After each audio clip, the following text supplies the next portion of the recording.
Yes, ladies and gentlemen, it's Monday, and that means it's time for the Wrestling Inc. Monday Night Raw after show. And have we got a show for you? The Wyatt Six rule the streets of Calgary. Jey Uso is on a collision course with Braun Breaker, and Gunther's favorite wrestler of all time is Bill Goldberg. But before we get into all of that, allow me to introduce the crew. I'm Jack Farmer, being joined by Emily Mae and Justin LaBar. Justin, I got to go to you first because this is a day that I look forward to across the year now. We get to compare our first week of fantasy football. How'd your team do? I got the dub. You're going to love this, Jack. I should have lost. Everybody underperformed. Puka Nacua got hurt for me. Derrick Henry underperformed. The best performance I had on my offense was on my team was a defense, 25 points that I didn't even draft. I picked up the Vikings defense from the free agency market because I saw they were playing the Giants. I should have lost. The only reason I'm going to win is because my opponent started Christian McCaffrey, and about an hour before Monday Night Football, they said he's not playing. So I stole a victory, hook by crook, 1-0. Woo! They don't remember how you got there. They just remember that you won. That's it. I love it. I have Derrick Henry too, and I was also disappointed with Mr. Henry's performance. But I got the win. Cooper Kupp saved me in the final hours there, so happy for him to do so well. Emily Mae, we always chat fantasy football to start things off this time of year. Do you have a fantasy football team, and did they win? No, I do not have a fantasy football team, but I'm rooting for you both to hopefully do well. And then maybe you both are in the playoffs and you have to face each other. I want to see that happen. Well, that's the best thing. We're not even in the same league. No. Then there you go. Well, we just compete against each other on this podcast. Right. Oh, okay. See, well, then you guys can battle it out every week. Root for Jack. He needs it more than I do right now. I know, Jack. I'll root for you. I'll be on your team because I gave you a hard time with the hair after the pay-per-view on Saturday, and you have no air conditioning. So I'll be on your team, Jack. I've been going through it, everyone. First off, for anyone who wasn't here for our after AEW All Out show, the chat, everyone turned on me and all started saying Emily has the best hair. My heart was broken. I know, you cried. The sun decided to turn up the temperature 1,000 degrees and turn off the air. Listen, everyone, I do not deal well with discomfort. I need a nice 80 degrees with a cool breeze coming through. That's what I like. Okay, Jack, you're being a little diva, but that's okay. Yeah. We'll handle it. Jack, first off, you do the Wrestling podcast. You're a very good and successful DJ. You can afford a fan. Go plug one in and turn it on high. It will not disrupt. Secondly, you've been doing podcasts with me, with Cordares, with Flobo, and while we're pleasant company, if you get upgraded to having Emily Mae on here, you can't blame them for taking her on a better visual of hair or anything else. So just roll with the punches here, okay? Listen, I try to set up the people I host with, Justin. You make a good point, so that I, by default, can have the hair for the podcast. But now our overlords at Wrestling Inc. Tower have put me in this position. See what happens when you do Mondays with me and Cordaris? You get the hair in a runaway, and now you get a little bit of challenge, and you're backpedaling. The Wrestling Inc. Tower, you're gonna have to put in a call, Jack, because I think we got to rearrange the hosts. Because I get it, I understand you want the best hair, you know.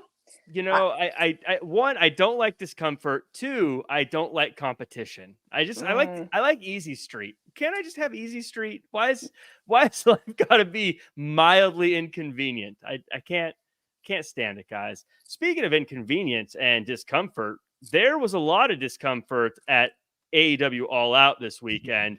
If you haven't had a chance to see it, make sure to check out Emily and I's review of everything that happened. But Justin, I know you covered it as well over at Busted Open Radio with your show. Any thoughts on All Out? We didn't get to hear from you yet. Yeah, it was a very entertaining show. I mean, you pay your money to watch it. You got your money's worth of entertainment. They were high intensity. There was not a first gear. It was pretty much in fourth gear or fifth gear, depending on your vehicle, the whole way.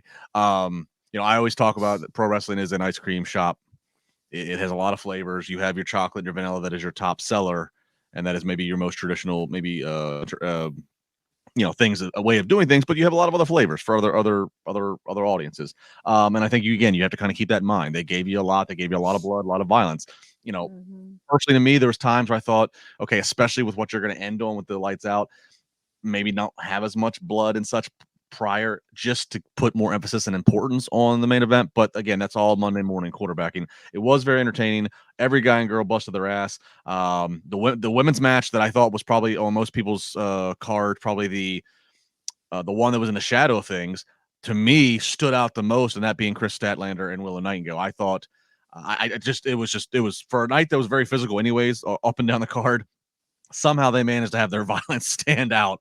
And again, when you're going up side by side to a Mercedes Moné versus Hikaru Shida title match, you would think, okay, that's a tough card to draw, and that would be tough to try to stand out in the women's division. But I personally, I think they outshined the title match. That's just me. And then with the very talked about controversial lights out match. I'm not. Look, I'm a grown man. I'm not going to be offended by pro wrestling. I'm not offended by the match. I think that some of the spots they did with the level of violence they did, I thought there were some that should have gone away. Again, only to then emphasize other ones. For example, taking the staple gun, stapling the pictures of Swerve's childhood. That has a lot of context and gravitas, given if you're following the story. Keep that in there. But maybe there's some other ones that just were just shock value for shock value to take out. Things like that. But I can get into a whole philosophical conversation about pro wrestling is supposed to be working, which the work is to make it look like you're hurting each other but not actually hurt each other. But that's probably a whole other podcast. But all in all, very entertaining. I did not go to sleep Saturday evening bored from what I had just watched. Yeah, I enjoy it. And we'll get into Raw, but I did love the show. The one thing, Justin, I think you should know, after all the violence, and I think this is something we're watching this, you're right, the needle to the face, cinder blocks, all this, the staple gun or staple gun, all this stuff happened. We're all disgusted by it. Emily on the show says she wanted fire.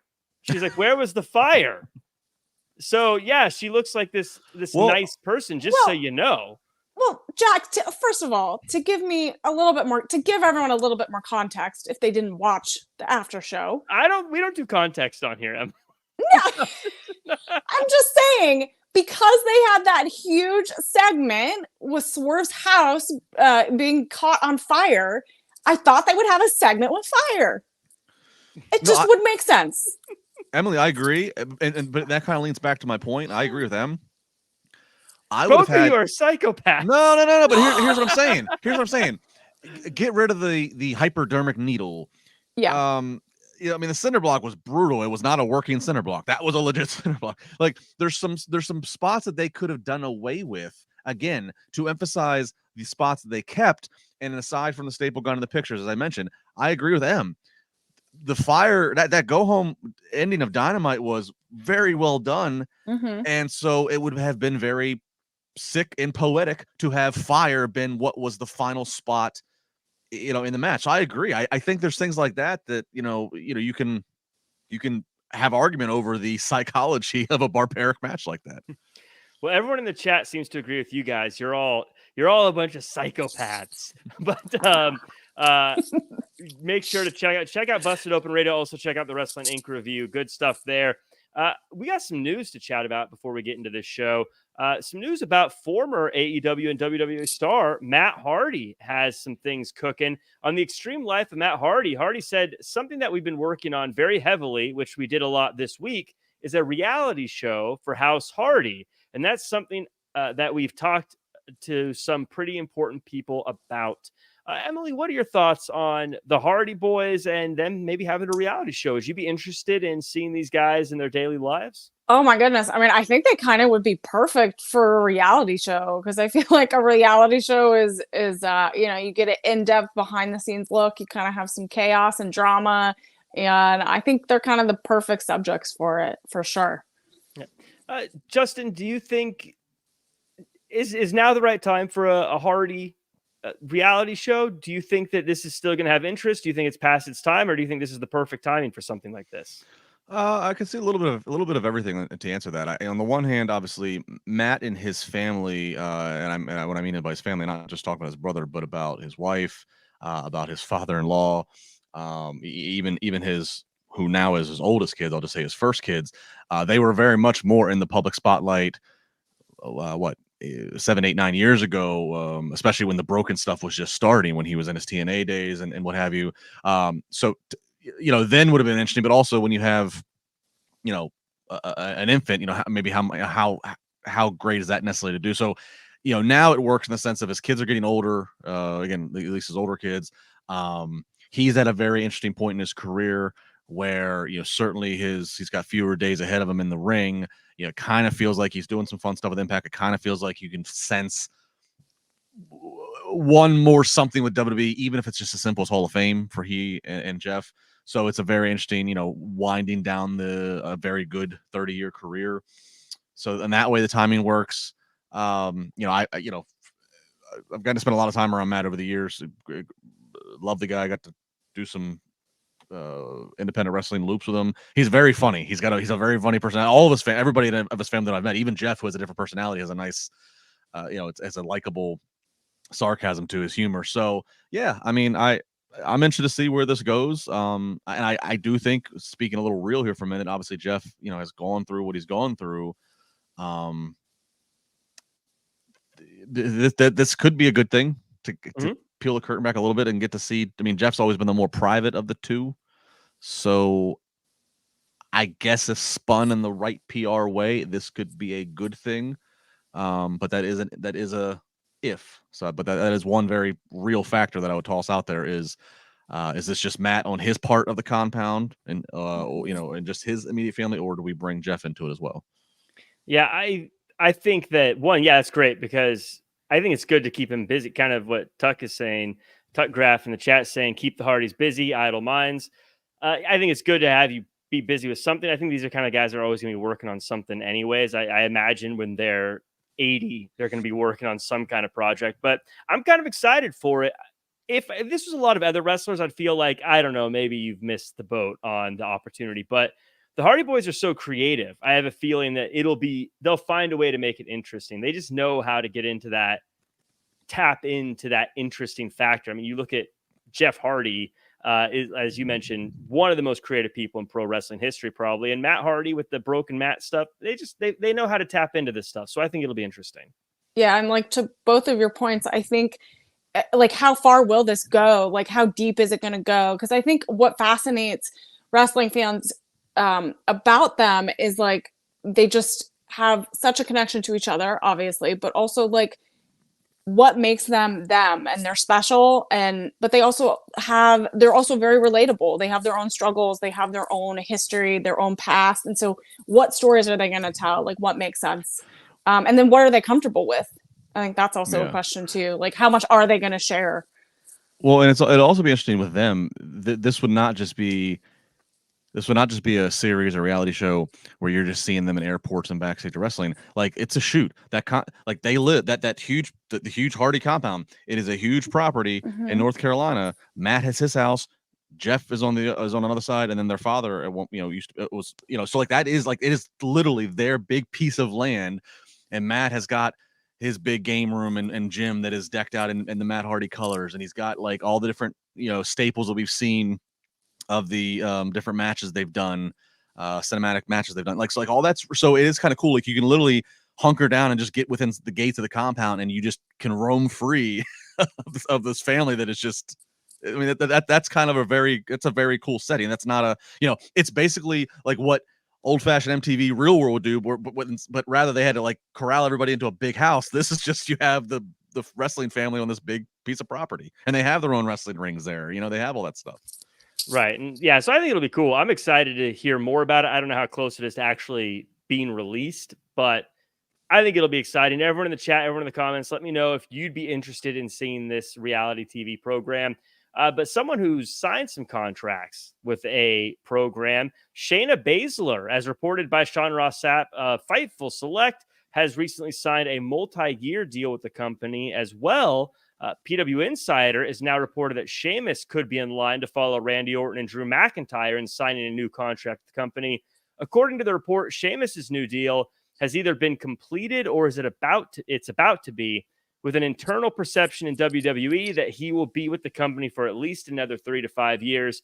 Emily, I feel like both these signings are kind of no-brainers. Of course, they're going to happen, but also just good to lock them up. Thoughts on Sheamus and Shayna Baszler? Exactly. I mean, I think it makes sense. Like you always go through the contract negotiations. And again, at this point in the wrestling world and industry, anything's possible, right? So you're never sure, right? So I'm glad they locked these two in. And obviously we see Shayna in the new faction and Sheamus obviously building new feuds and rivalries. So it's great that they got locked in. Yeah, Justin, these are two people. You can tell that they are well loved at WWE because Shayna Baszler getting to go do things like Bloodsport and them being totally cool with it. Sheamus, obviously, I would have been flabbergasted if they let him walk away. But at the same time, re-signing a star is still good news. Definitely, it's good news. God, if you would have told me in 2019 that Shayna Baszler was going to have more years and more contracts and more years at WWE than Ronda Rousey, I would have told you you're crazy. But Shayna's here to stay. Shayna, good for her. She's somebody who obviously did MMA first. Relatively speaking, she was much older by the time she really made her footing in pro wrestling. Again, I say that relatively speaking to how normally the timeline is. But she's done really well for herself. And by all accounts, from what I've heard, she's very well liked in the company. So good on her to get paid and get rewarded for that. And then, Sheamus, I mean, I think, WWE more than ever now, as we've seen in the last few years, not just with the locations of events, but just the talent roster up and down, they are more international than ever. So I think when you have somebody like Sheamus, a big Irish superstar who obviously was a surefire Hall of Famer with his WWE resume. You want to lock that up. You don't want to, because you let him go. Any other company would pick him up, whether or not they are going to, ask him to work full time or whatever. But you don't want to see a guy that's done all that he's done show up in any other company that's competing against you if you don't have to, especially when, again, if you say, okay, if you have a conversation with Sheamus and he thinks, okay, I got 3 or 5 more years, even if it means on a part-time schedule, I got 3 to 5 more years I can offer and give you physically. And then after that, let's have the next conversation be, okay, my active talent contract's done. But as they are expanding the performance centers and they're expanding their entire global footprint, hey, would you like to be a trainer somewhere? Hey, would you like to be a coordinating producer somewhere? Hey, would you just like to be on the Legends deal and be an ambassador? There's so many opportunities. And then you have NIL. There's so many opportunities for these veterans to be of use to the company in other ways other than just being, inside the ring. So, but if you let somebody like him go now, when he feels he still has a little bit more to offer you, well, one, you risk another company scooping him up and locking him down long term. You also risk just, maybe burning a bridge and making them feel slighted, making them feel disrespected after a 15-year run of giving to the company through some low times. Let's be honest. When Sheamus broke in and was, it wasn't exactly like business was a booming at the time. So I think these are both great signings. Of course, I'm always happy to see anybody get paid. Sheamus is one of those guys that always makes me feel old because I feel like he's still the new guy that came in and just beat John Cena and shocked the world. Like, wow. But now he's the veteran that's getting another contract probably to end his career with WWE. That's wild to me. Shayna Baszler, I was such a big fan of her NXT run. I think I'm always going to be a supporter of her, no matter what booking she's in, no matter what happens. I'm just going to be like, Shayna Baszler's awesome because I remember when she was, nap, tap, or snap for so long. So really cool to see that. And there's going to be more opportunities for a lot of these people because it sounds like, or it's being reported anyways, by WrestleVotes on X that WWE are preparing to announce a new primetime TV special coming to NBC this December with a date and location still yet to be revealed. Dave Meltzer of the Wrestling Observer newsletter has since been told by WWE sources that the NBC show will, in fact, be the return of Saturday night's main event. Emily, I see you shaking your head there. Are you excited about this? Yeah, I'm so excited. This is one of those, WWE is literally taking over every network. You're going to get, like, NBC is a huge get, being on Netflix. Like, this is a huge deal. And we heard, Triple H previously talk about how they're going to expand their pay-per-views. They're going to have even more premium live events. Apologies. And then now we got this a huge announcement. So, and I think this is going to be like a throwback. It's going to have some of the legends that we love that maybe can't do a full run, but they can have an appearance. I really want it to be nostalgic. I want it to feel like a throwback show that they're on. If it's a primetime special, it can honor some of those legends that, we want to see back. Have some surprises, things like that. I've always felt, Justin, that with wrestling, we always talk about bringing in new audiences. NBC is such a big channel in so many households. Obviously, as a wrestling fan, I'm like, I love the throwback. I love Saturday Night Main Event. This is very cool as an old school wrestling fan, but this is going to be great for WWE, which is on fire right now, as Triple H says. I mean, this is great. Yeah, it is. I mean, and it is fantastic timing because obviously, I think it was maybe like 05, 06, 07ish. They did bring back, and we had a few Saturday Night Main events in that time period, which was fun. But it is a whole different ball game now with WWE and the industry in general. So it's and Emily alluded to it. It is, even though more and more people are cutting the cord every day, and the traditional linear television is slowly disappearing. Being on over-the-air network like NBC or CBS, it's still, you still have access to more eyes and more homes than anything else. And the weight that's behind a network like an NBC, that has the Today Show in the morning, that has the NBC Nightly News, that has Sunday Night Football, which is overtaken Monday Night Football, all the synergy that can go. That where if you're taking a Saturday and you're putting and obviously they're going to roll out big names. I wouldn't be surprised, as Emily alluded to, Stone Colds or any Rock, any kind of big name that packs that punch. And with the momentum that they have right now, and that's going to be just a few weeks before they go to Netflix, like they are WWE is more mainstream and cool than they've ever been. And obviously, I lived through the Attitude Era. That was a different. Even that was niche by comparison of today and what they do with the belts for every single sports team that wins, and the amount of celebrities that now will cross over and do things with them. Bad Bunny, Logan Paul, it's a whole different ball game. So, and it'd be fun to see. Like Emma was saying, like Saturday Night's Main Event, for those who forgotten or didn't see it, like the whole philosophy is they would flip a wrestling show on its head rather than building to the main event last. Because the show was starting at 10 o'clock or whatever it was, they would put the main event up front, and then as the night went on, you'd actually kind of move more down to your mid card and so. Is that the strategy they take? Does that what they think applies now to a 2024 crowd? It'll be very interesting to see how they take approach. But Triple H has shown in his creative era, he's brought back Bad Blood, he's brought back War Games, he's brought back a lot of things from the past, and they brought back things from the past and put a very relevant modern touch on it. I have no reason to think that he won't hit a home run with this too. Yeah. I mean, I feel like this is going to be like their big kind of go home special before they move on to Netflix. And I hope, like, depending on how it goes, I hope it's an annual thing, because I like how they're doing like Bad Blood. They're bringing back these live events that we all remember, right? And that we all have like an affinity to. And so, but they're hopefully infusing new talent as well as legends into it. So you're bringing an old audience and a new audience together. You're merging it, like you said, Justin, for this new era that we're seeing, this new creative era. Well, and there's no, it fits too in December because there's no PLE on the schedule. Yeah, there isn't. So we haven't really had a premium live event in December. It's always been Survivor Series in November. Yeah, so this is something I say with Triple H right now too, in this new era that we're in.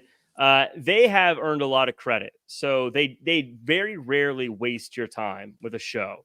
And so this is going to be something that, as wrestling fans, I think we're all going to want to tune in to see. But yeah, and to your point, Justin, now even the people that they can bring on are more recognizable and more relevant to the broader spectrum. Obviously, The Rock was a big deal back in the day. Stone Cold was a big deal back in the day. But now The Rock is a bigger deal across the world. And if you had The Rock come on a Saturday Night Main Event, or even a Batista come back, or a John Cena come back, they're on different levels. If the Cena farewell tour kicks off there, huge. Like that, people will tune in for that. Even I say, I mean, people tune in outside of wrestling would say, "Oh, John Cena's on that." Peacemaker is on. That's a big deal. But something else that they're doing that's kind of bringing things back that I think a lot of people are excited for: 2-hour Raw starting October 7th. By the way, like I almost felt like when they announced this at first, it almost felt like someone was messing with me because Joe just real quickly on commentary, it's like, yeah, and then we're gonna be doing 2-hour Raws starting in October, and I was like, wait, what? Did he say what I thought he said? I'm by myself, like looking at. Did you hear this? I'm going to Twitter, like, did anyone else hear this? And I felt like there's a gap before anyone really responded, and then eventually all the news site posted it. But Justin, we have been waiting for this forever. 2-hour Raws. How exciting. I am so ready. I feel like, why wait? Let's just do the 2-hour Raws now. Well, I agree. And with tonight being the season premiere, you'd think that'd be fitting. But the real reason being that their actual contract, the current contract that they're wrapping up with USA, still goes through the remainder of September and the very beginning of October. And it does have them contractually obligated to do 3 hours. So, yeah, I mean, I feel like it was, I can remember the day 15 years, I think it was 15 years ago, where John Cena had they had him tweet, or I think it was, yeah, like Twitter was like a brand new thing. They had John Cena announce that Raw was moving to 3 hours permanently. Because if you remember, Raw used to they would dabble in it's a super show, it's 3 hour, but then they finally went there to that permanently, and then we've all lived with that. And the third hour is usually the worst viewership for them. A weekly show should be 2 hours, and this is nice because it's going to be a hard 2 hours for the remaining 3 months that they have on USA. And then when they go to Netflix, look, they're not taking an hour of content away for 3 months and then all of a sudden add an hour back. When they go to Netflix, it'll be a soft ending. Maybe some weeks will be 2 hours and 5 minutes. Maybe some weeks will be 2 hours and 20 minutes. Maybe 1 week's an hour and 55. It'll be whatever kind of fits the format of what they want to get done. And that's the way it should be. And that's what's going to be so fascinating about getting off of, again, linear TV, where you have a hard out, and you can be on Netflix where, you can kind of make your own rules in terms of, oh, The Rock's here tonight. All right, we're going 2 hours and 45. Right. So this is so exciting. And I know some fans, I've seen some fans, I posted a tweet happy about this. And some fans were like, they didn't get it. They're like, why would you be excited about them taking an hour of content away from you? First off, sometimes less is more. Sometimes give me your best 2 hours, and some people that didn't make it on the card, that's okay. Or they'll make it on the card next week, or it'll make the PLEs better, or it'll make you have better advertised main events for Raw because you have more stuff to give there. Also, selfishly, we stay up. I'm on the East Coast. I know you two are Central and West. When you stay up, then that's just the later my night is. I kind of like the fact that it's going to be done a little earlier, and we can get this stuff rolling. So it's a win all the way around. Yeah, I mean, Justin, to your point, sometimes a 10 to 12 minute match is better than a 20 to 30 minute match. With commercials in between. Yeah. With commercials, yeah. I mean, you can be succinct in a short amount of time, and it's going to challenge writers. It might be better for sponsors and things like that, and advertising dollars. So I think they're obviously testing, I think, for that Netflix crowd as they transition over. But I think it's better. 2 hours, it's tight, it's short. I'm ready for it. I'll tell you what, I went and saw Beetlejuice this weekend. Oh, I said it 3 times. I went and saw the movie because, 1, I was a Beetlejuice fan, so I wanted to see the movie. But 2, hour 45. Even movies, I don't want you over 2 hours. I don't want to do anything for over 2 hours. Football, I give you a pass. Because that's you only get it a few weeks a year. You get very little compared to pro football, wrestling. Though, they're speeding it up. They're trying to. They're speeding up baseball too with the new pitching clock. Which has been great. It's been tremendous. I mean, 2 hours. Anything over 2 hours is tough for anything, and so I love that it's going to be 2 hours, all killer, no filler, and. I'm so excited for it. I mean, I am bummed some people may not get TV time that used to, but it's going to be a better show overall. And there's a lot of programming. I'm sure they'll find a place. I don't think it's going to hurt as much talent as people are thinking. I think one, as Emily mentioned, if you shorten the matches, and let's be honest, again, a week-to-week show, unless it is the big main event that's being built to, week-to-week, shorter matches is a better thing, not just because you don't want to have the commercials in between, but then puts more value on the longer match, the longer story at the PLE. Also, we don't know, once we get to Netflix especially, we don't know what the format situation is going to be as it pertains to commercials and ads. Mhm. If Netflix says you pull up Raw live or archived and we're going to give you 3 minutes of ads that you got to watch and then we'll drop you into live action after that, if that's like what, and I don't know this for sure, I'm just speculating, but if it's something like that, and then after that the only breaks in between segments are what WWE manufactures, meaning, let's show a WWE shop package, or let's show a feud package between Rhea and Liv. If all of a sudden they take commercials out of it, then that's a huge, that's a huge reduction that you have now of time they have to allocate again to breaks, and you can still get talent featured. So I don't think it's gonna be as harmful as some people think when they reduce an hour for Raw.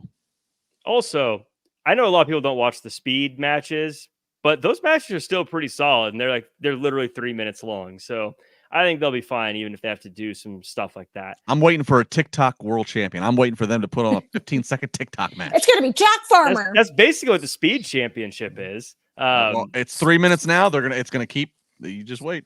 It's gonna be like 30-second TikTok champion. I actually agree. I think the TikTok wrestling shows are going to become a thing. See, my entire life I was trying to say I could be a champion in 30 seconds, and nobody would believe me. No.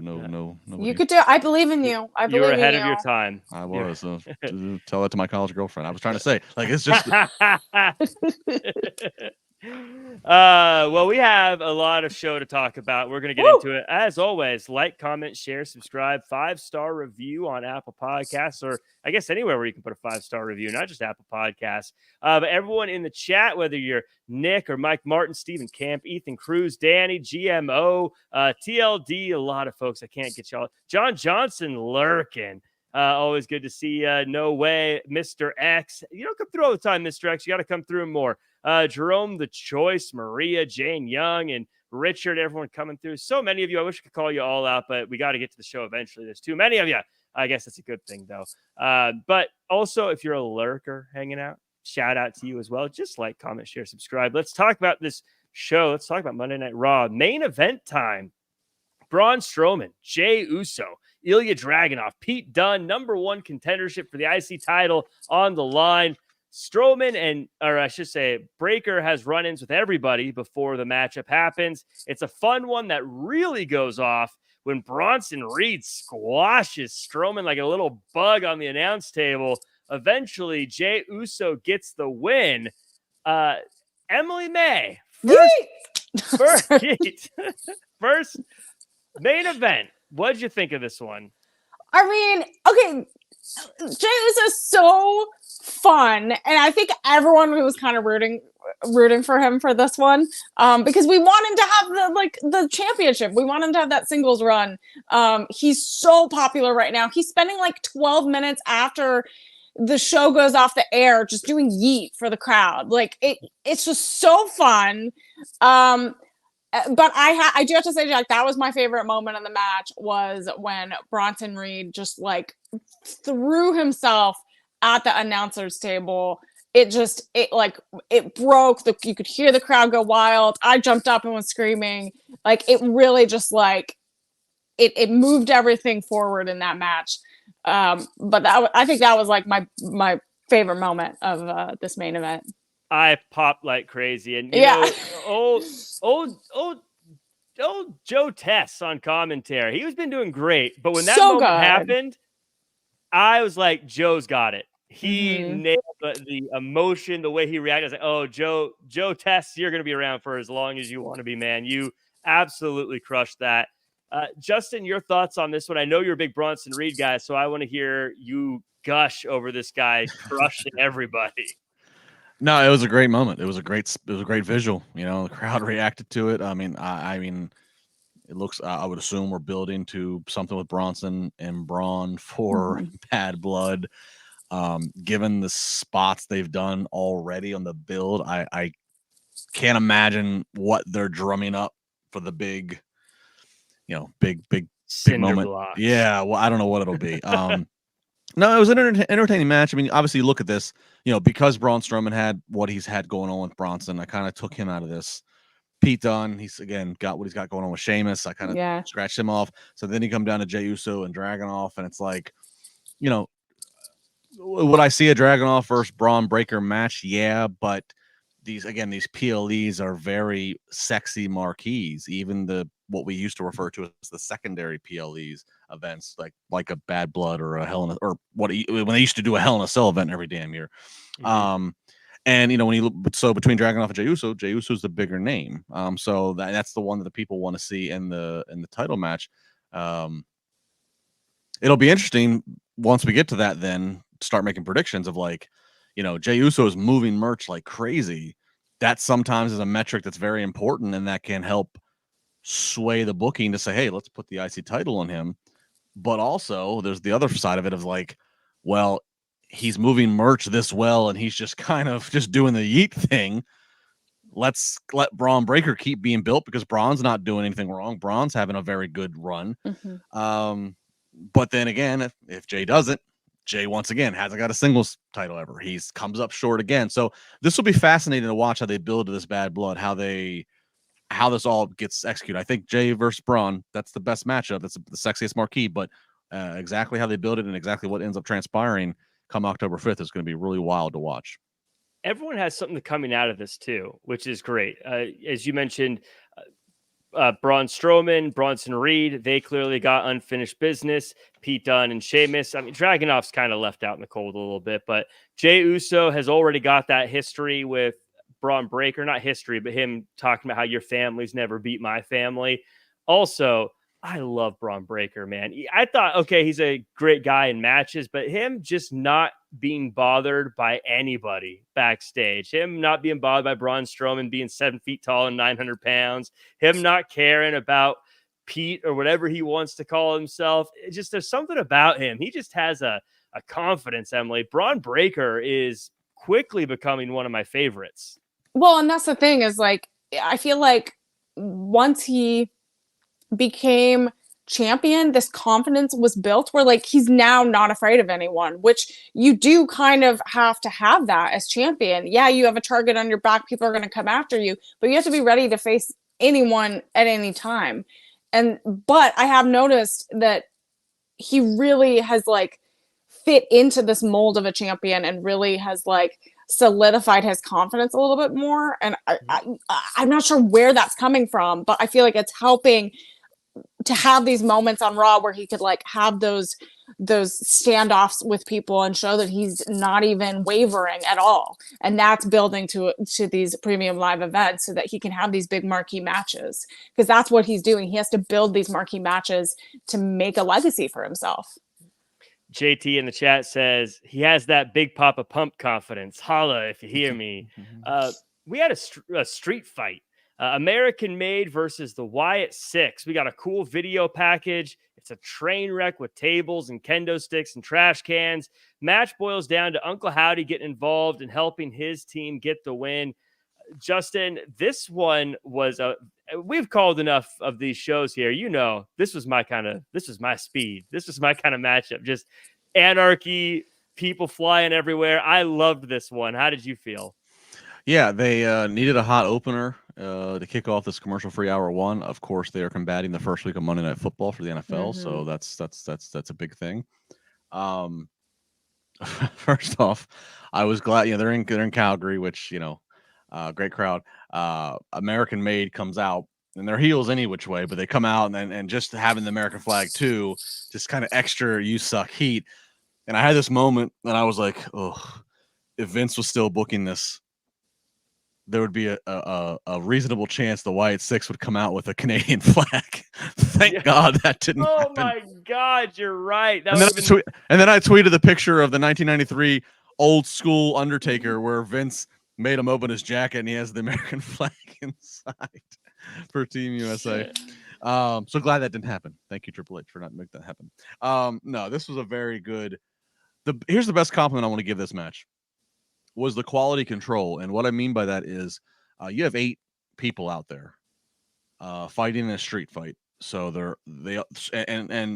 they're in front of a live crowd, so they can't just be standing around. They did a very good job, obviously coordinating, rehearsing, communicating, whatever term you want to say. They did a very good job, quality control of every spot, every meaningful spot. And when I say meaningful spot, basically anything that's beyond just a punch and a kick. So if it's, hey, I'm gonna drop you on the announce table. Hey, I'm gonna take a kendo stick and I'm gonna hit you several times. Anything that was beyond a punch or a kick, they made sure that there was never two going on at the same time, overriding each other, making it very difficult for the camera people to move around and get to it. And then, of course, the director who has to actually switch to them. Unless you do a split screen or a 4-box or whatever, which WWE doesn't often do in matches. They did a really good job. Nothing overrode anything else, to the point of, if you go back and watch Raw, go back and watch when an important spot's happening. If you look in the background, the other individuals are all paired off. Again, they're not standing around because they can't. They'll just do, again, some basic punch. They'll just do some busy work, some punch, kick, struggle in the corner until the camera comes around and it's their time. It was very well done, to where everybody's stuff mattered. Nothing got lost in the shuffle. No spot was for nothing. So for me, as a TV person, and knowing how difficult that can be to have an 8-person match going on, great job. And I love the unmasking that the White Six does. I love that we acknowledge that they're real people underneath. No, they are mortal. And I think all in all, maybe the person that was the MVP of this, the best showing, was Nikki Cross, because she's the one of the White Six who has not had a match yet. She's also the one out of the White Six who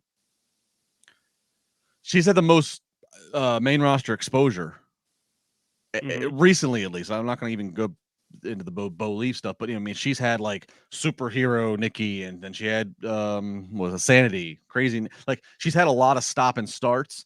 So it would be I can see that being a tall task. And I think that she came off really strong, taking the mask off, still looking scary, good physicality. So I thought this was important for her to look good. I thought she did look good. Yeah, Emily, I want your thoughts on this one. Was it I know there was no fire, but was it still good enough for you?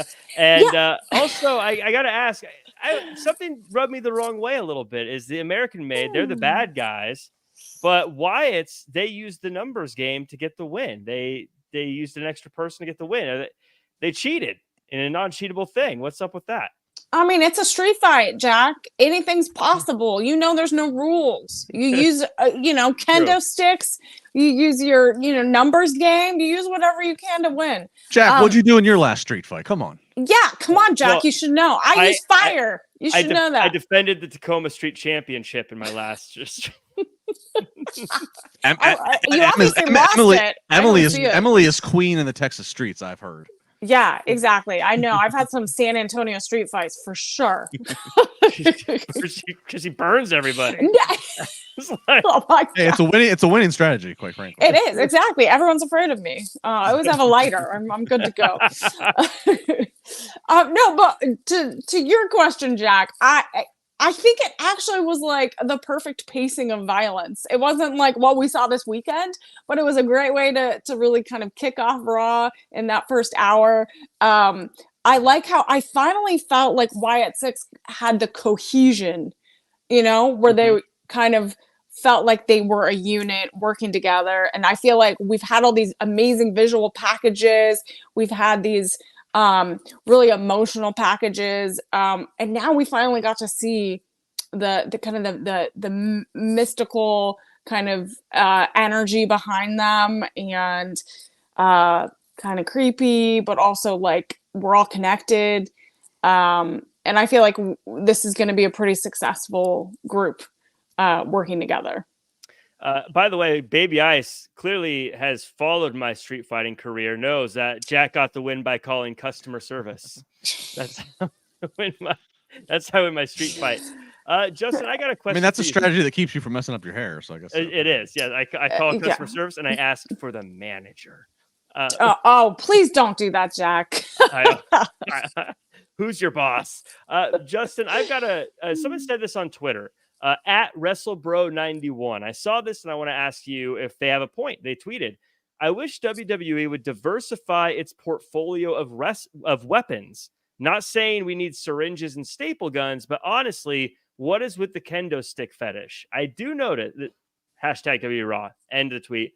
I read that and I do notice it feels like every kind of match like this is kendo sticks and garbage cans every single time. Do you think WWE needs to freshen up these kind of matches, add something different, or is this how it should stay? No. Fire. Nope. I mean, you can Hairspray have like, and lighter. you can have like a wild card every now and again for, and again, this goes back to my off the top where I said philosophical ice cream shop flavors. AEW does things one way, and I'm not saying it's wrong. It's just that's just the way they do it. But I, as somebody who's been in a few hardcore matches and dealt with some of the stuff, I appreciate the way WWE does things. And what I mean is like, first off, every town you go to, people chant, "We want tables." Breaking a table is not the most glamorous or crazy or painful spot, but it's over with people. It still is. So first off, you go with what works. Trash cans, again, it's a television product. Trash cans are something everybody can relate to. Everybody's a trash can they have to take out to the curb every week. B, the trash cans that are used, they sound good. So when you hit them, it sounds painful. It sounds like, oh my God, somebody that just got hit with it or is inside of it sounds painful. Kendo sticks, they sound good. They actually hurt too, by the way. They do hurt. I was just saying, those hurt. They hurt. Let me tell you. They hurt. I had a few whelps to prove that one. They hurt, but they also sound good. Anybody of any size can use them. So no, I don't really think they have to dive. They don't really have to, don't overthink this. They go with what works.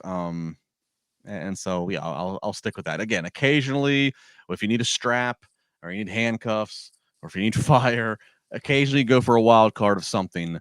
But what works is what works. The greatest hits are always what they come back for. One of my favorite weapons I saw was actually at a championship wrestling from Hollywood match, and it was a bodega street fight. And someone used a pack of Oreos and they hit the other person with it. And I know that sounds funny, but it is. But the way when the bag pops open, it was so loud and the cookies flew everywhere. It's such a mess. It was such a visual spectacle. It was the coolest thing. And I don't know how bad it hurt, but so I've seen to follow the theme of street fight weapons, I've seen friendship bracelets and beads getting thrown on all over the place, and then also shopping carts are a popular one. Danny Cochran put me on blast here. Says Emily and Justin say kendo sticks hurt. Jack remains silent. Well, and I wouldn't know. Here's an unsuspecting one from my own personal. So this is obviously a plastic bottle, but imagine this was a can. Imagine this was a can of anything. I mean, beer's obviously what gets the most pop. But so if you take a can sideways and you hit somebody off the forehead, that can be a nice boom. The beer explodes, the liquid explodes, and it can have a good sound. But I mean, I'm not gonna say there's contact. However, one time I got hit with the can head on, and the tab cut me right on the forehead. So the splash was everywhere, but I can't say it because they'll get mad at me, but it effing hurt. So there's little. Did you get an indent? Did you get an indent? Yeah. Yeah. There was a. So what I just make that point to say, there's little unsuspecting things that you're like, oh, it's a small, and it can have a big effect because it has a sound or has an explosion of liquid, but it also can screw up very easily if the person that does it doesn't do it right. So.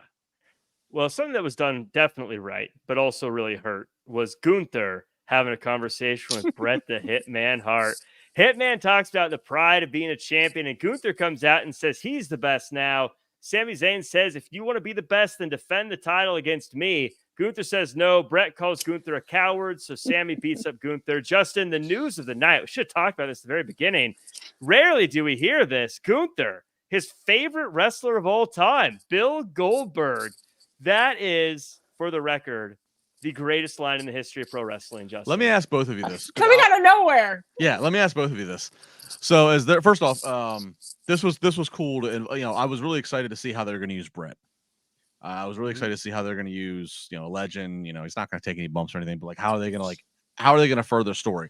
last week when they announced it, I thought, okay, Punk's a big Brett fan. Maybe this is going to be something for Punk and Drew.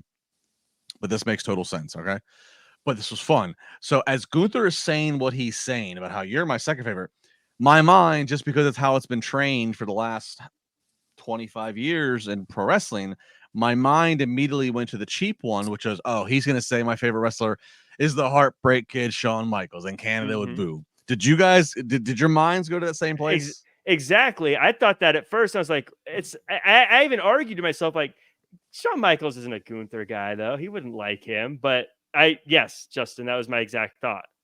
What about you? I kind of thought, I felt like there was going to be a swerve here. So okay. I wasn't really like, I didn't necessarily think that was going to happen.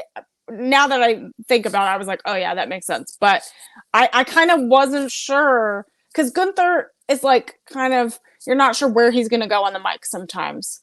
Yeah. I was 99% sure it was Shawn. So I was like, I'm not sure. Yeah. So as he's doing this, my mind quickly goes, he's going to say Shawn Michaels. And my mind goes, well, no, that's not going to work as well anymore, because we've seen Brett and Shawn reconcile. They made a DVD over it. Shawn's really well liked because he's got NXT going strong. So in my mind, real quick, I'm like, no, don't do this. They wouldn't loop him. Yeah, they wouldn't loop him in. Like, yeah. And then he says Goldberg. I don't know about you guys. You know, I don't. You know, in my normal day-to-day texting, I probably type the letters LOL for the emphasis to let somebody know that it's the context of the comment. But I'm not actually out loud, right? To the point where my dog sat up looking at me like, "Why'd you just wake me up?" Because it was so funny. That was tremendous. I literally did one of those. Oh, I was so excited. It was so good. Emily, this was just a great example of just using a legend in a way that makes everyone around him look better and doesn't.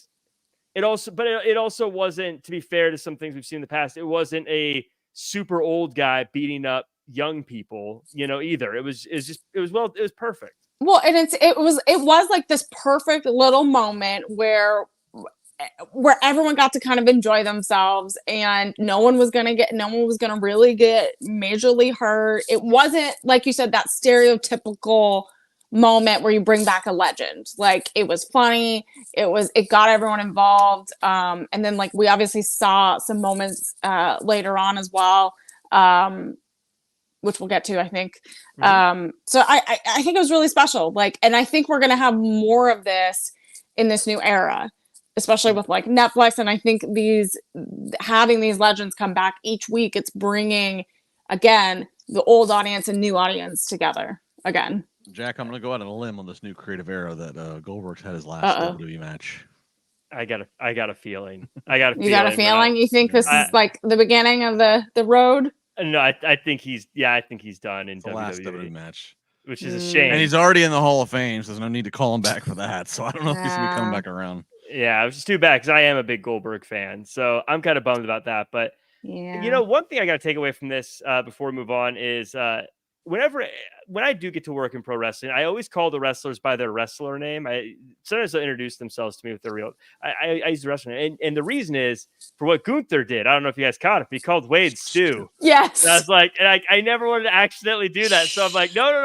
I'm going to only refer to you as what I'm supposed to say on air. Do you know how many times I've done that, Jack? Where I'm like either on air or like behind the scenes, and like it's also when you're introducing someone as well to someone new and you're like using the wrong name, and it gets messy. Yeah. See, that's why the guy, that's why the guys and girls I work with, I don't, unless I'm like super close, like unless I'm like going to be like, you just don't talk to them, spending time. Well, no. I mean, no, unless but unless outside of the event or maybe the after party, unless I'm going to be like hanging out with you on like a Super Bowl or like a football Sunday at your house, like I don't want to know your real name, just because I don't want to blur that. This was especially confusing because he refers to Wade Barrett as Stu, which is his real name, but he's talking to Bret Hart, and when he said Stu, I went, Stu Hart? I'm like, Stu Hart, Bret's dad's been dead for you're talking to Stu Hart beyond the grave? Like, no. And then I realized he was talking about Wade Barrett. That's funny. Tutgraph asks, do you guys have wrestler names? If not, you need to get on that. Yeah, I don't let anyone know my real name. But You want it, Jack? You want to know my wrestler name? what's your wrestler name? Emily Mayhem. There it is. Oh, that's a good one. That's a Yeah. good one. Everyone actually always thinks Jack Farmer is a fake name, so I just stick with it. Let's talk about the Judgment Day. As usual, they did quite a bit tonight.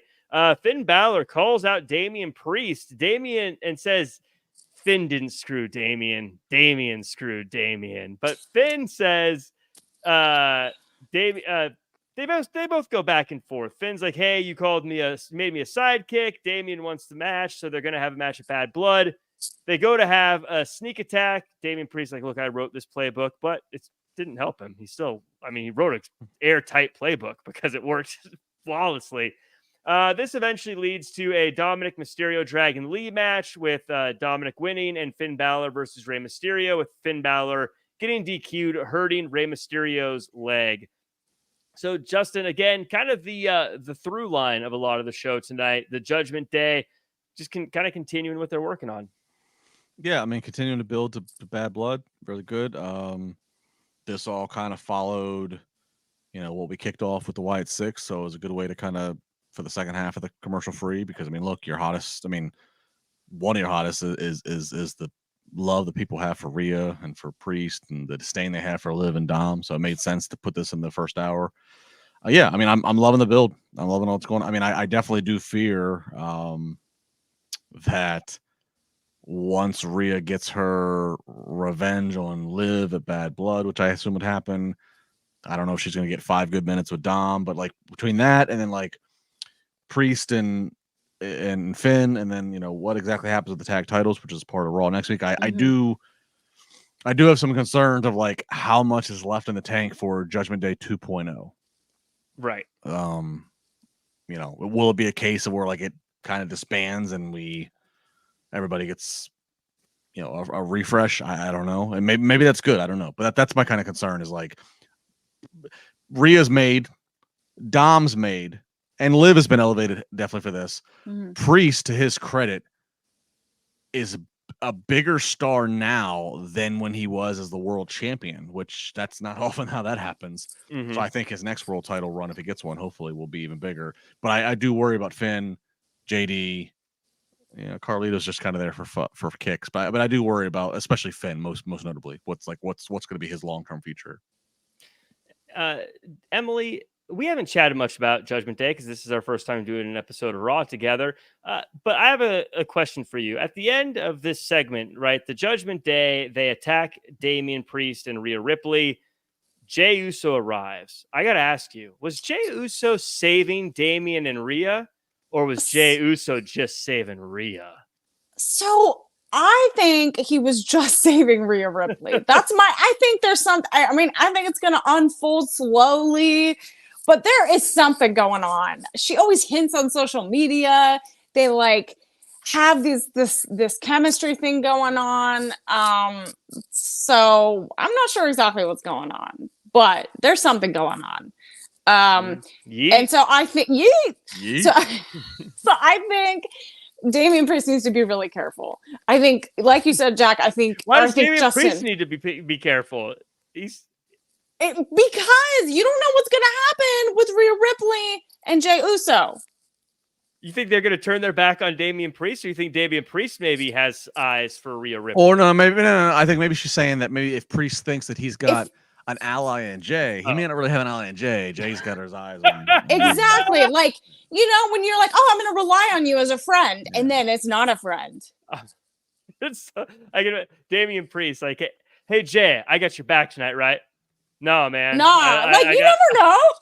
I'm not your friend. I'm not saying I'm the best creative thinker here, Jack. I'm just saying what I observe. It's like Priest, Rhea, and Jey all went bowling together. Yeah. Priest thinks all three of us are cool. We're going bowling together.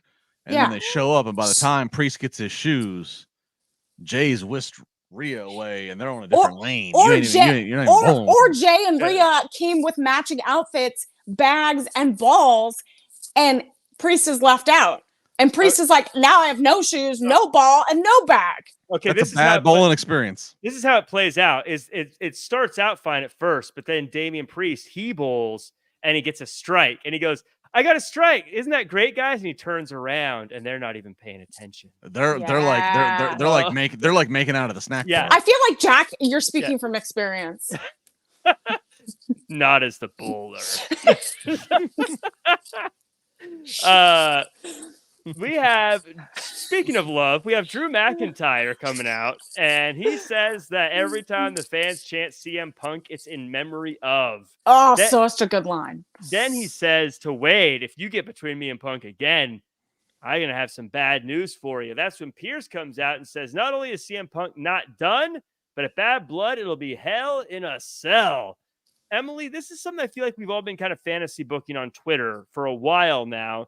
Are you okay with the fact that this felt a little predictable since it's something I think we clearly want, or did you want to be surprised? I'm okay with it. Like, you're building to Bad Blood. Like, a Hell in a Cell match is like so fun. So I'm okay with it. Like, we've had so many surprises this episode and kind of leading into and announcements every week for some new things. I'm okay with that. I think they're going to build, like, we had the strap match. I loved how Adam Pearce came out and was like, here's the deal. We're going to put an end to this. And really the only way to put an end to it is having a Hell in a Cell match. And it's like, that is like the epitome of the most gruesome, wild matches we've seen. Undertaker, Mankind. Like, we're setting the bar with the history of this match and the type of match it is. And the fact that it's at Bad Blood, like, it's going to be brutal and it's going to be one for the history books. So I'm okay that they're setting it up and we kind of, knew or like kind of wished it into existence. Yeah. I mean, you got Undertaker, Mankind, you got Becky Banks, you've got Fiend Rollins, Justin, lots of classics. But I mean, this is when was the last time a Hell in a Cell match felt like it should be a Hell in a Cell match, if that makes sense? This is like got to be the first one in a long time.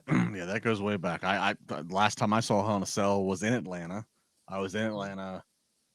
I don't remember what year it was, but it was the main event was CM Punk versus Ryback, and that's where he discovered Brad Maddox was a rogue referee. Oh, the great times. You got to be careful. Those rogue referees. You never know. Right? Yeah, no, this has been a long time coming that we've had a Hell in a Cell match that, Hell in a Cell truly is one of WWE's best blow-off stipulation matches. And, again, I alluded to earlier in this episode, when they got into the habit of Hell in a Cell being a annual pay-per-view, it was just like, oh, are you kidding me? We're going to have to manufacture a feud to be in Hell in a Cell. It's pretty cool here. I mean, I think the date, October 5th, I think that is the actual date of October 5th, Bad Blood in 97, the famous Shawn and Taker one and Kane debut. I remember it fondly from St. Louis. So it's all pretty cool. This obviously fits. I mean, this feud, this more than any other feud fits the Bad Blood gimmick. Mm-hmm. I'm just a little bit fearful of, like, the strap match was really good. And it was the better match. The strap match was better than their SummerSlam match, and the strap match was kind of nice because, like, it kind of contained them. It kind of gave again a psychology of, like, you're trying to hit the turnbuckle, but you're tethered to each other. I'm a little fearful of, like, these two guys are going to want this to be a solid blow off. They're going to want to do it justice, but there is such an expectations to fans of what Hell in a Cell has to be brutality wise. Mm-hmm. I'm a little fearful, and I guess more so for Punk. And I know if he heard me right now, he'd probably slap me that I'm basically, like, question his durability. But I'm just going to say, like, in the last couple of years, and this goes back into the AEW run with him, he's gotten injured several times, and injuries happen, and the body is what the body is. So I'm fearful. Like, I don't want injury to happen to him, of course. I want him to finish his feud, and then the next great thing happen, whether it's him and Seth Rollins or him after a world title, whatever. I'm just fearful of, like, Hell in a Cell's no joke. They say it as a marketing line on commentary of, oh, this match takes years off the career. Well, maybe it doesn't take years, but it definitely actually takes legit time off your career. So I'm very excited for it, but I am a little bit nervous of, like, okay, what are they going to do to live up to the hype, but God, don't kill each other. Don't hurt each other. Yeah. Yeah, And there's like the trilogy of matches, right? Like they're continuing their story. But Yeah. I think you're right, Justin, is like our fans' expectations higher than the follow through than what they can put out there. Because again, how violent is it going to be? We're gonna need a needle. Well, no, and don't get me started on that. My hope, Emily, to volley off that point.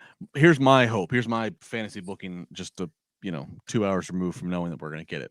My booking would be let's introduce an element to it that will help us reduce the physicality but drive up the emotion. And what I would say is that this is the trilogy. Have Punk have his wife sitting ringside. Or anybody else that's important to him sitting ringside, but obviously his wife's the most recognizable to the WWE audience. And start the match, do the match. They get out of the cell. We've seen a million different creative ways they can get out of the cell, so that's not a huge thing to do. Get out of the cell somehow, and have Drew grab AJ and somehow hold her up hostage somewhere in the cell. That to me then can create a whole other level of drama and real, but then can be a substitute for, nobody has to fall off the top of the cell. Nobody has to fall through the cell. You know what I mean? Yeah, they're gonna need something big to finish it because they already did the 4 go to sleeps in the strap match. So if they ended again with, I hit multiple go to sleeps, it's not going to hit the same, as the kids say. But yeah, I don't think either of these guys want to be going through the top of the cell. I don't think we'll ever see anyone go to the top of the cell again at this point. So yeah, what do you do? But that's the fun of watching it, though. How are they going to do this? If I knew, then it wouldn't be as exciting. So yeah, I think it's great. I think it's great. I asked the question about the predictability, but of course, this is what I want to see. So let's go.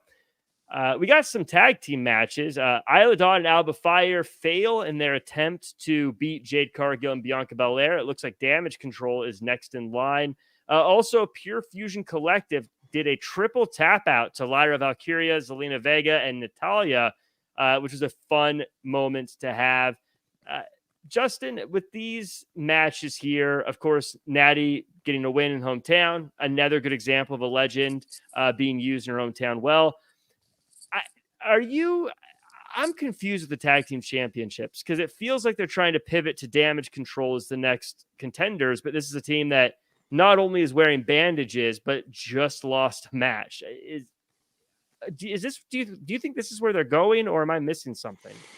I don't know where they're going. I think the women's tag titles, they're trying to create tag teams between, Unholy Union and Pure Fusion Collective, and they're trying to create, but really I think just Bianca and Jade are just in a league of their own, and quite frankly, everybody just wants to see them at some point, I think, go at it. So it's like you're just kind of buying time of like establishing this friendship and then waiting for it to disintegrate at some point, obviously, but probably WrestleMania, if not this year, then a future year. But that's a WrestleMania women's match. So yeah, the tag division for the women is just kind of there. I think they're trying, but it's just there. It's not. There's a lot to. Thank God that they have kept with one women's tag title and let them float between the two brands, because you could not sustain 2 women's tag titles. Yeah, Emily, the Pure Fusion Collective also, it seemed like they were supposed to be the big bad guys coming in, but it seems like they lose half the time they're in the ring. I like Natty getting a win in the hometown. I get that. But at the same time, I'm like, this team does not seem as dangerous as they act like they're supposed to be. Yeah, I mean, I was a little confused by this tonight. I mean, I was so excited to see Natty come out for that big hometown welcome. Obviously, I think she really had to take that win, right? I mean, I think it was a win for the fans to see her anyway.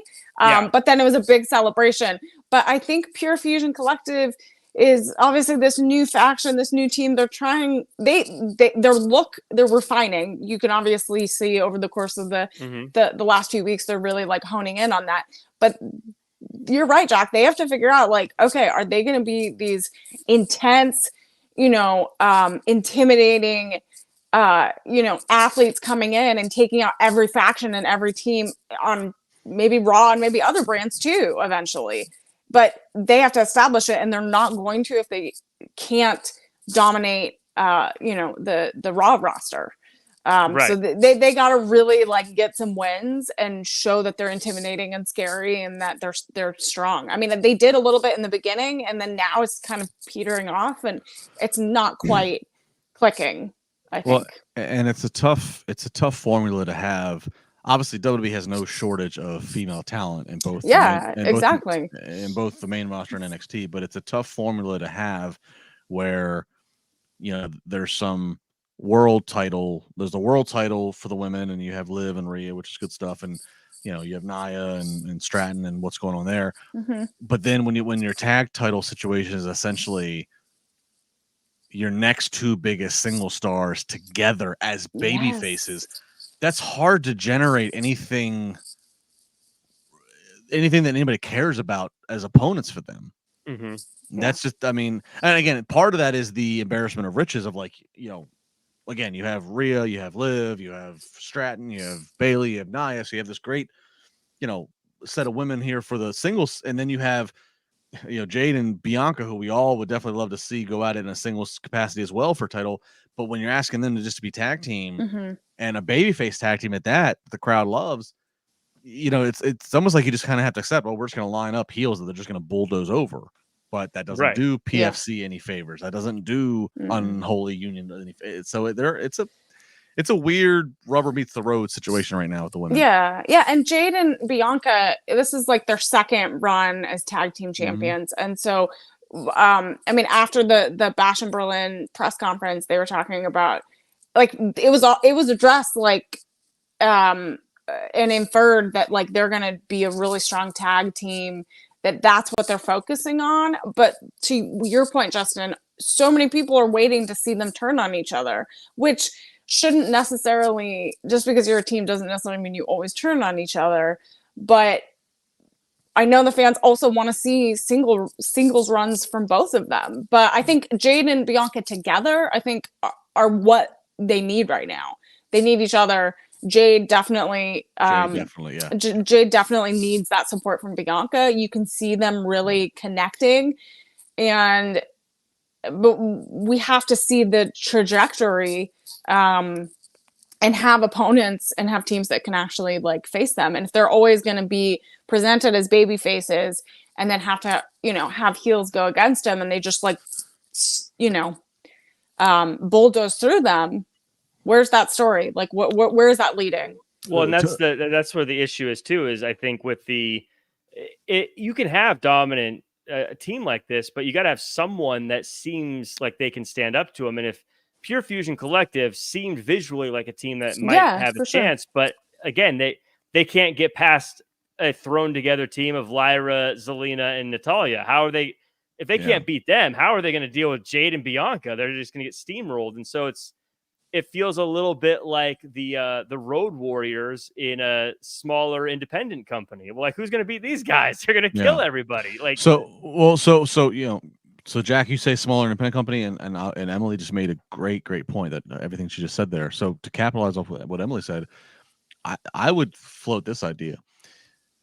If you're committed to Jade and Bianca being together for a certain amount of time, and I think I even saw a clip recently that Jade was on a podcast or an interview where she even said, like, she acknowledged, like, the fans want to see her versus Bianca on a big stage, but like she said, like we need to make them care about us together right now for that to even matter later. That's a huge paraphrase by my point, but that was the gist of it. So to all of our points of what we're saying, I would entertain the idea, especially because there's like this working relationship with TNA, of having Jade and Bianca to get them more opponents. Let them do some TNA stuff. Let them do some NXT stuff so you have more opponents for them, just to solidify them as a team, taking on all comers from all companies, all brands.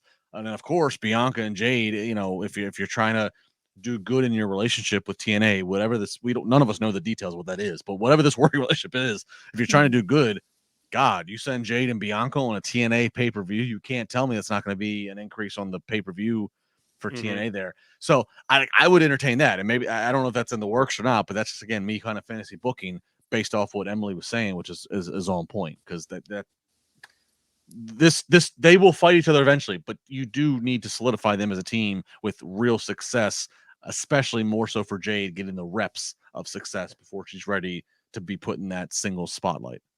Yeah, Tutgraph says the Steiner Bros. That's who will beat the Road Warriors. Well, you need a Steiner Bros. That's the problem. But we wrap it up with the last thing here. Karrion Kross is having a chat with The Miz, and Xavier Woods is like, "Hey, is he trying to tell you that times are bad for you?" And Miz is like, "Yeah, they are bad for me.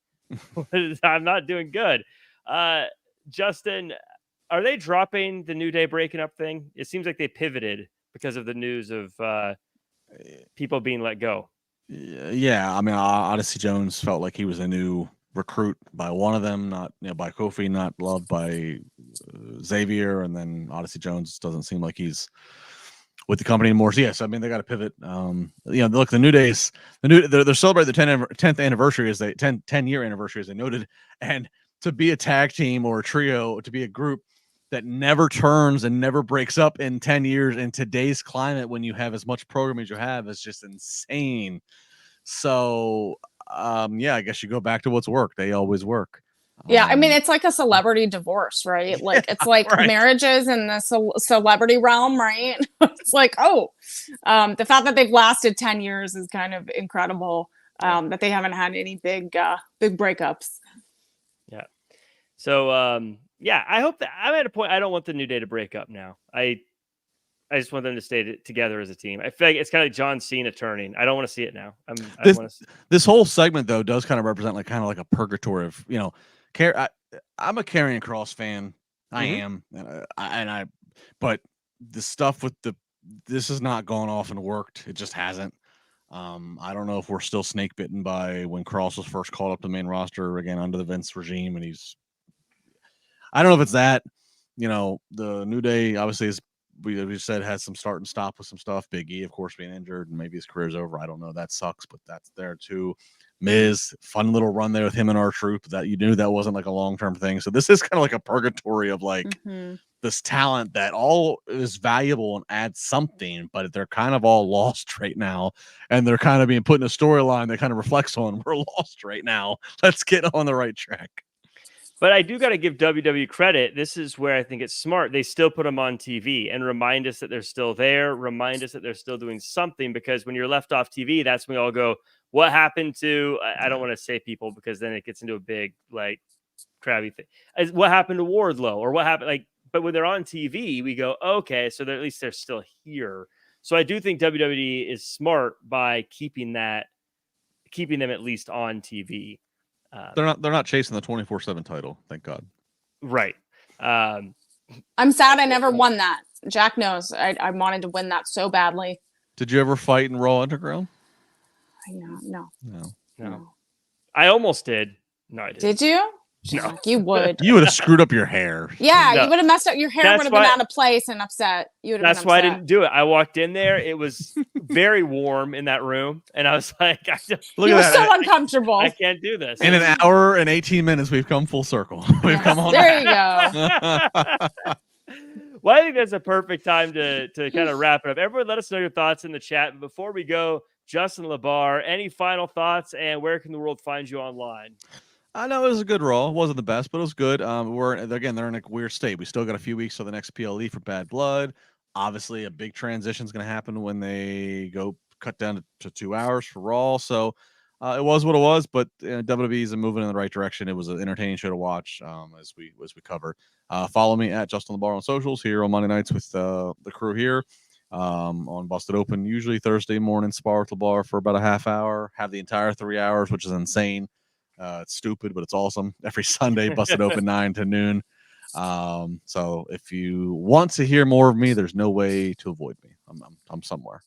Always an entertaining show on Busted Open with Justin LaBar. Check that out. Emily, final thoughts, and where can the world find you?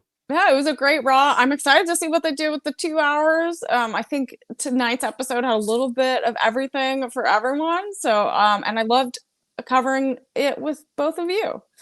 You could follow me on all social platforms at Emily Mae Heller, and I'll post kind of where I'll be in the world, so you can catch me there.